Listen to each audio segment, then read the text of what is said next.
안녕하세요. 대기업에서 여행 산업을 담당하고 있는 담당 멘토 김기동입니다. 자, 오늘은 프리미엄 상품 집중 전략으로 인해서 추가 상승 모멘텀을 기대해 볼 수 있는 모두 투어에 대해 살펴보도록 할 텐데요. 구체적으로 어떠한 프리미엄 상품을 집중적으로 전략을 짜고 있는지, 그리고 저희가 앞으로 어떠한 부분들이 기대해 볼 수 있는지를 제가 영상 속에서 자세하게 풀어보도록 할 테니까요. 딱 5분만 집중한다고 생각하시고 지켜봐 주시면 정말 감사하겠습니다. 이번 시간에 일단 모두 투어의 주력 상품이라고 할 수 있겠죠. 이 모두 시그니처를 강화한다고 하는데 여기에 대한 내용 저와 함께 살펴보도록 하고요. 그리고 요즘 계속해서 이제 MZ세대들이 프리미엄 이런 패키지에 대해서 좀 더 많이 여행을 가고 있고 선호도가 높아지고 있는 모습을 보여주고 있습니다. 그래서 이런 MZ세대를 공략하는 컨셉 투어가 어떤 건지도 함께 살펴보도록 하겠습니다. 그리고 이제 마지막으로 모토의 차트를 함께 보시면 계속되는 여행의별 호조 그리고 실적 개선에도 불구하고 주가는 계속해서 좀 부진한 모습을 보여주고 있습니다. 그럼에도 저희가 이 부분에서 계속해서 저점을 높여가는 모습을 확인할 수 있는데요.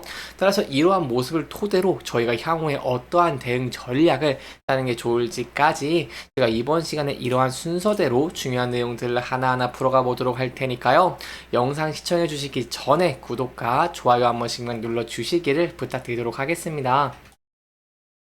무도투어 같은 경우에 일단 지난해 이렇게 흑자를 개선을 하고 올해에도 좋은 실적을 내는 것들을 좀 기대해 볼 수 있겠죠.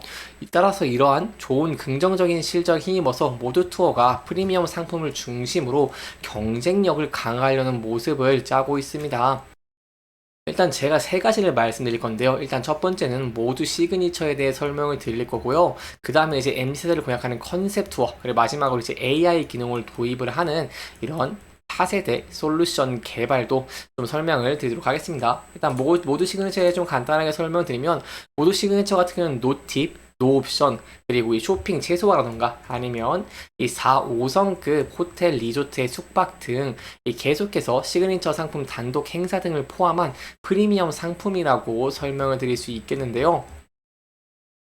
이러한 고가형 프리미엄 상품이 코로나 이후에 재정비를 하면서 선보였고 반응이 계속해서 좋아지고 있는 모습을 보여주고 있습니다. 자, 그러면 얼마나 좋아졌을까요? 일단 23년 기준 전체 패키지 예약 중에 모두 시그니처 상품 비중 같은 경우는 24%에 달한다고 설명을 드릴 수 있겠는데요. 이는 저희가 2019년과 비교를 해본다고 한다면 2019년 대비 16포인트로 큰 폭으로 증가한 수치다라고 볼 수 있겠습니다. 따라서 이렇게 계속해서 모두 시그니처가 성장을 하다 보니까 모루투어 같은 경우에도 올해에는 이런 상품 라인으로 확대를 더욱 해서 30%를 달성하는 것이 목표라고 할 수 있겠는데요. 그렇다면 왜 이렇게 모두 시그니처를 많이 이용할까요? 이는 저희가 기존의 패키지에 대해 좀 생각을 해보시면 한눈에 좀 파악하기 쉬우실 것 같은데요. 원래 이 패키지 같은 경우에는 기존에 좀 불편함이 많았습니다. 기존의 저가형 패키지는 시간에 대한 제약도 심했고, 그리고 주로 이 쇼핑 위주의 여행이었기 때문에 만족도가 굉장히 떨어졌는데, 제가 아까 말씀드린 것처럼 모두 지금 저는 이러한 부분들을 다 조금 전략적으로 개선을 하는 모습을 보여줬죠. 자유시간을 늘린다던가 아니면 더 고품격 프리미엄을 제공을 한다던가 하면서 계속해서 이렇게 프리미엄 패키지에 대한 여행 관심도가 집중되고 있고 여기에 더해 추가적으로 말씀을 드리고 싶은 게 일단 베이비 붐 세대에 대해 좀 설명을 드리고 싶은데요. 이 베이비 붐 같은 경우 세대는 은퇴 등의 요인으로 구매력을 굉장히 갖췄습니다. 이 구매력을 갖춘 중장년층의 인구 비중이 계속해서 현재 증가를 하고 있는 상황이기 때문에 이러한 고마진 프리미엄 해외 여행 상품에 대한 여행 수요가 증가를 하고 있는 것도 저희가 모두 시그니처의 긍정적인 면이다 라고 설명을 드릴 수 있겠죠. 이렇게 모두 시그니처까지 함께 알아봤으니 이제 M세대를 공략을 하고 있는 이런 컨셉토에 대해서 좀 살펴보도록 하겠습니다. 원래 MZ세대들은 이러한 여행사가 정해준 계획에 얽매이지 않아도 되는 자유여행들을 계속해서 선호해온 모습들을 보여왔습니다. 하지만 코로나19가 되면서 좀 많이 바뀌었죠. 코로나19가 시간이 지나면서 안전하고 편안하게 여행을 가고자 하는 수요가 굉장히 늘었다고 말씀을 드릴 수 있겠고 또 오랜만에 해외여행을 즐기는 만큼 제대로 즐기고 싶다는 심리가 확산을 하면서 이러한 모드 투어의 컨셉 투어 같은 M세대의 참여율이 좀 많이 높아졌다라고 볼 수 있겠습니다. 따라서 이러한 것에 힘입어서 모르투어 같은 경우에도 컨셉 투어도 확대를 할 예정을 가지고 있는데요. 컨셉 투어 같은 경우에는 인플루언서와 모르투어 여행 전문가가 함께 기획을 하는 형태다라고 설명을 드릴 수 있겠고, 코로나19 이후 2022년부터 재운영을 시작했습니다. 그리고 이제 지난해 하반기부터는 월 1회에서 2회 기준으로 다양한 인플루언서와 새 투어를 좀 선보이는 중이기 때문에 여기에 대한 수요가 좀 증가하고 있고, 따라서 이런 컨셉 투어가 조금 더 모두 투어가 확대를 하면서 더 좋은 실적을 낼 수 있을지 저와 함께 계속해서 지켜봐 주시면 좋을 것 같고요. 여기에 대한 내용들 제가 또 여러분들에게 계속해서 자세하게 설명해 드릴 테니까요. 영상 시청해 주시면서 구독과 좋아요 한 번씩만 눌러 주시기를 부탁드리도록 하겠습니다. 모르투어는 여기에 더해서 제가 좀 말씀드리고 싶은 게 있습니다. 바로 앞으로의 미래를 위한 개발에 좀 집중하고 있는 모습을 보여주고 있다는 것인데요. 일단 현재 어떠한 것을 하고 있냐고 한다면 바로 차세대 시스템 개발에 계속해서 집중을 하고 있는 모습을 보여주고 있습니다. 이는 바로 자유여행 그리고 패키지 여행에 장점을 결합했다고 할 수 있는 선택형 패키지를 강화하기 위한 모습이라고 설명을 드릴 수 있겠는데요.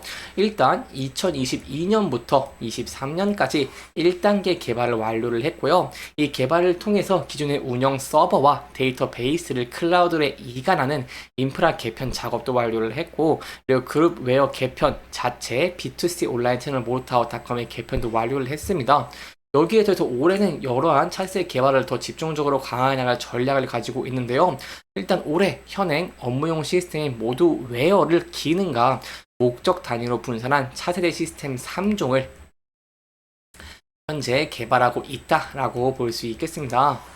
그래서 여기에 대해 제가 좀 찾아보니까 모두투어 측에서 한 말이 있습니다. 일단 변화하는 차세대 시스템을 기반으로 좀 확대된 공급자와 판매 채널의 새 관리 시스템들을 배포를 하고요.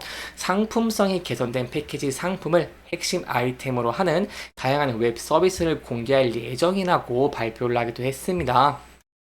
여기서 저희가 좀 주목해볼 만한 부분은 특히 이러한 차세대 시스템 도입이 된다고 한다면요, 바로 현재 가장 시장에서 주목받고 있는 것이죠. AI, 인공지능입니다. AI 기반의 추천 알고리즘을 활용을 할 수 있고, 이런 알고리즘을 활용을 해서 고객이 스스로 선택을 해서 일정을 구성할 수 있는 선택형 패키지 상품 등 차별화된 고객 맞춤형 상품 라인업을 좀 강화해 나갈 수 있다는 장점이 있다라고 좀 설명을 드려볼 수 있겠습니다. 따라서 이러한 차 시스템 개발이 어떻게 또 개발이 되는지, 이게 어떠한 영향을 줄 수 있을지도 저희가 계속해서 모니터링 하면서 지켜보도록 하겠습니다. 여기까지 이제 모두 투어가 증가하는 여행 수요에 대해 대응하기 위해서 프리미엄 전략들을 좀 강화하고 있고, MZ세대 공략과 더불어서 차세대 시스템 개발도 하고 있다는 모습들 지켜봤으니 차적인 부분 간단하게 살펴보도록 하겠습니다. 차적인 부분을 본다고 한다면 이렇게 긍정적인 전망들을 다수 보유하고 있음에도 불구하고 모르투어 같은 경우는 주가가 좀 부진한 모습을 보여주고 있습니다. 이렇게 박스권 내에서 주가가 움직이고 있는 모습을 보여주고 있죠. 이렇게 하락한 이유 같은 경우에는 여러 요인이 있겠지만 하나를 좀 꼽아보자고 한다면 여행 수요 회복 이상의 성장세에 대한 기대감이 좀 다소 식은 영향이라고 할 수 있겠고, 그래서 이러한 기대감이 식은 것들을 만회할 수 있을 만한 어떠한 것이 필요하다라고 설명드릴 수 있겠습니다. 그러한 것들이 제가 앞서 말씀드린 모두 시그니처라던가 컨셉 투어, 그리고 이제 AI 개발 이런 내용들이겠죠. 따라서 만약 이러한 내용들이 부각이 되면서 주가가 상승하는 모습을 보여주게 된다고 한다면 일단 단계적으로 이 라인대에서 저항을 받을 가능성이 높고요. 이 부분을 돌파 후에는 저희가 앞서 저항을 받았던 구간대, 바로 장기 평선인 241선을 돌파 후에 안착할 수 있을지 여부를 함께 지켜보시는 게 중요할 것 같습니다. 하지만 리스크적인 측면이 부각되면서 주가가 하락을 하게 된다고 한다면 저희가 계속해서 이렇게 잇고 있는 저점 라인을 이탈하는지 여부를 지켜보시고, 이 부분을 이탈하게 된다고 한다면 여기에 대해서는 전 저점 부분까지도 하락할 가능성이 좀 어느 정도 있다는 부분도 염두에 두시면 좋을 것 같습니다.